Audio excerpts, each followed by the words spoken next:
Taste the Daily. மாலி நாட்டில் பயங்கரவாதிகளால் கடத்தப்பட்டவர்களை மீட்க கோரி தென்காசி ஆட்சியர் அலுவலகத்தில் உறவினர்கள் மனு அளித்தனர். கடையநல்லூரைச் சேர்ந்த இசக்கி ராஜா, தளபதி சுரேஷ் ஆகிய இருவர் மேற்கு ஆப்பிரிக்காவில் மாலி நாட்டிற்கு வேலைக்கு சென்ற நிலையில் அவர்களை பயங்கரவாத கும்பல் கடத்தியது. அவர்களை மீட்க கோரி மனு அளித்த உறவினர்கள் இருவரும் உயிருடன் இருக்கிறார்களா என்பது கூட தெரியாமல் தாங்கள் பெரும் மன உளைச்சலில் இருப்பதாகவும் வேதனை தெரிவித்தனர். இதை கண்ட பொதுமக்கள் உக்ரைன் போரில் கூட தான் தமிழக மக்களை மீட்டதாக பேசிய ஸ்டாலின் இதற்கு சொல்லும் பதில் என்ன என ஆவேச கேள்வி எழுப்பினர். 8 மாசம் ஆச்சு போய். இப்போ நல்ல வேலை பார்த்துட்டு தான் இருந்தாங்க, சம்பளம் அனுப்புனாங்க. இப்போ 4 நாளாக தான் எந்த தகவலும் இல்லை. நாங்கள் ஃபோன் பண்ணி எனக்கு அவங்க கூட கம்பெனிலேருந்தும் சொன்னாங்க, கூட வேலை பார்க்கவங்களும் சொன்னாங்க. தகவல் சொல்லி இப்படி துப்பாக்கி முனையில் கூட்டிகிட்டு போயிட்டாங்க.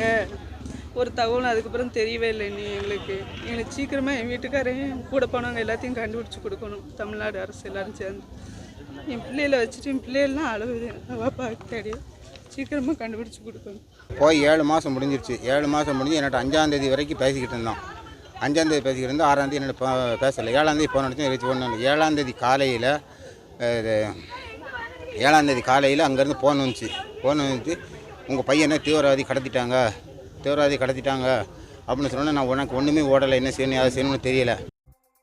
சிவகங்கை மாவட்டம் இளங்குடி கிராமத்தில் மயானம் செல்ல முறையான பாதை இல்லாததால் பொதுமக்கள் அவதியடைந்து வருகின்றனர். இளங்குடி கிராமத்தினர் சடலத்தை கொண்டு செல்ல பாதை இல்லாமல் முழங்கால் அளவு தேங்கி நிற்கும் கண்மாய் நீரில் சுமந்து செல்லும் அவல நிலை உள்ளது.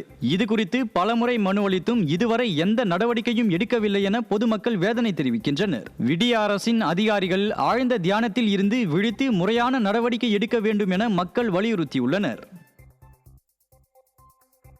தருமபுரி அதியமான் கோட்டை வருவாய் கிராமத்தில் தனிநபர் பட்டா நிலங்களை அபகரித்தவர்கள் மீது நடவடிக்கை எடுக்க கோரி பாதிக்கப்பட்டவர்கள் மாவட்ட ஆட்சியரிடம் மனு அளித்தனர். அதியமான் கோட்டை வருவாய் கிராமத்தில் வருவாய்த்துறையினர் தனிநபர் பட்டா நிலத்தை எந்த ஆவணங்களும் இன்றி மற்றொரு நபருக்கு பட்டா வழங்கியுள்ளதாக கூறப்படுகிறது. இதனால் பாதிக்கப்பட்டவர்கள் தங்கள் நிலத்தை மீட்டு தருமாறு ஆட்சியரிடம் மனு அளித்தனர். ஸ்டாலின் ஆட்சியில் அதிகாரிகளின் அலட்சியத்தால் நில அபகரிப்புகள் அதிகரித்து வருவதாக குற்றச்சாட்டு எழுந்துள்ளது. முனுசாமின்னு சொன்னா அந்த முனுசாமின்ற ஆளுக்கு வேற ஆள் கூட்டு வந்து ஆதார இதெல்லாம் ஐடி ரெடி பண்ணி கையெழுத்து போட்டு கரையை ஆவணம் பண்ணி அதை பட்டா டிரான்ஸ்ஃபர் பண்ணியிருக்காங்க. இதை கேட்க போனாக்கல டிஆர்ஓ பாரு, தாசில்தார் பாரு என்ன அலக்களிக்கிறாங்க. நாங்க டிஆர்ஓ தாசில்தார் பாக்குற அளவுக்கு எங்களுக்கு பண வசதி இல்லை, எங்களுக்கு அந்த அளவுக்கு தெம்பு இல்லை. எங்களுக்கு ஆமா, வேற வழி இல்லை. எங்களுக்கு கேட்கறாங்க, கொடுக்க முடியல, எங்களுக்கு கொடுக்கறதுக்கு வசதி இல்லை, எங்களுக்கு அதுக்கு போதியமான ஆதாரம் இல்லை. மதுரை மாவட்டம் வாடிப்பட்டி அருகே மேடான பகுதியில் கழிவுநீர் கால்வாய் அமைப்பதற்கு எதிர்ப்பு தெரிவித்து பொதுமக்கள் பேரூராட்சி அலுவலகத்தை முற்றுகையிட்டனர். தாதப்ப நாயக்கன்பட்டியில் கழிவுநீர் கால்வாய் வழித்தடத்தை மாற்றி மேடான பகுதி வழியாக அமைக்கும் பணியை பேரூராட்சி நிர்வாகம் மேற்கொண்டுள்ளது. இதனால் கழிவுநீர் செல்ல வழியின்றி தேங்கி சுகாதார சீர்கேடு உருவாகும் என கூறி பொதுமக்கள் அதிகாரிகளிடம் முறையிட்டனர். மேடான பகுதியில் கழிவுநீர் கால்வாய் அமைத்து மக்களின் வரிப்பணத்தை வீணாக்கும் பேரூராட்சி நிர்வாகத்தின் செயல்பாடு மக்களிடையே அதிருப்தியை ஏற்படுத்தியுள்ளது.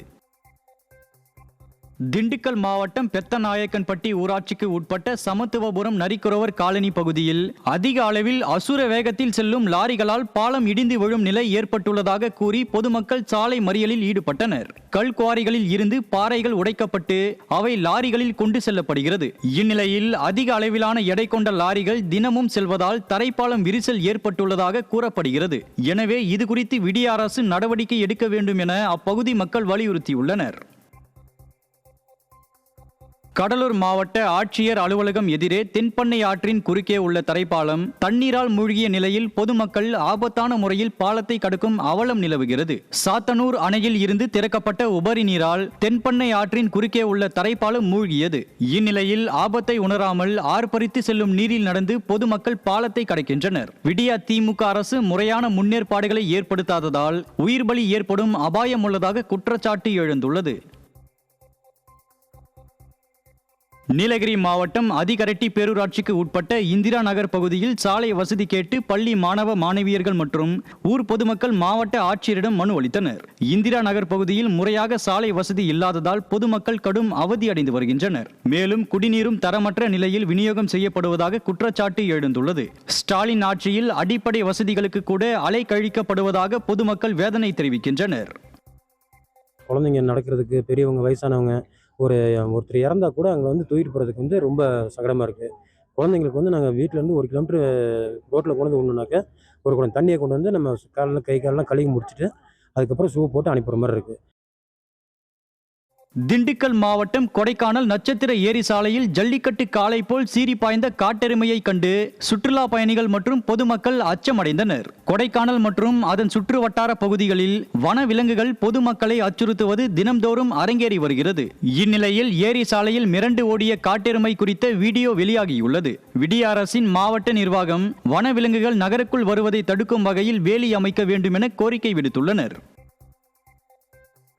ஆக்கிரமிப்புகளை அகற்ற கோரி ராணிப்பேட்டை ஆட்சியர் கார் முன்பு மண்ணில் உருண்டு வந்து மனு அளித்த நபரால் பரபரப்பு ஏற்பட்டது. அம்மூரைச் சேர்ந்த சுவாமிநாதன் என்பவர் தனது வீட்டின் அருகே செய்யப்பட்டுள்ள ஆக்கிரமிப்புகளை அகற்றவும், ஆக்கிரமிப்பாளர்கள் மீது நடவடிக்கை எடுக்கவும், முறைகேடாக தனிநபருக்கு பட்டா மாற்றம் செய்து கொடுத்தவர்கள் மீது நடவடிக்கை எடுக்கவும் பலமுறை மனு அளித்தும் விடிய அரசு உரிய நடவடிக்கை எடுக்கவில்லை என கூறப்படுகிறது. இதனால் வெகுண்டெழுந்த அவர் மாவட்ட ஆட்சியரின் கார் முன் மண்ணில் புரண்டு மனு அளித்து விடிய ஆட்சியின் அவலத்தை வெட்ட வெளிச்சமாக்கினார். வீட்டுக்கு முன்னே மாட்டு கொட்டை போட்டு மாட்டு கொட்டவே இன்னும் எதுவுமே எடுக்கல, அப்படியே இருக்கு. ஒரு வருஷமா வந்துட்டு பல முறை மனு கொடுத்தேன், எந்த எதுவும் நடவடிக்கை எடுக்கல. பேரூராட்சியும் பல முறை சொல்லியிருக்கேன், தாசில்தாரும் போய் பார்த்தேன், இது வரைக்கும் எந்த இதுவும் இல்லை. ஆனால் வந்து சர்வே பண்ணாங்க, எதுவுமே எல்லாமே செய்துட்டு இருக்காங்க. அந்த ரோடு வந்து எதுவுமே அந்த ஆக்கிரமிப்பு அகற்ற நான் உத்தரவுன்னு சொல்கிறாங்களே தவிர எதுவும் ஒன்றும் பண்ணல. ராமநாதபுரம் மாவட்டம் உத்தன் கிராமத்தில் அண்டை கிராம சடலங்கள் சட்டவிரோதமாக அடக்கம் செய்யப்படுவதாக பொதுமக்கள் மாவட்ட ஆட்சியர் அலுவலகத்தில் புகார் அளித்தனர். உத்தன் கிராமத்தில் பெரும்பாலான பூர்வீக குடியிருப்பு வாசிகள் வெளியேறி ஒரு சில மூத்த குடிமக்கள் மட்டுமே வசித்து வருவதாக தெரிகிறது.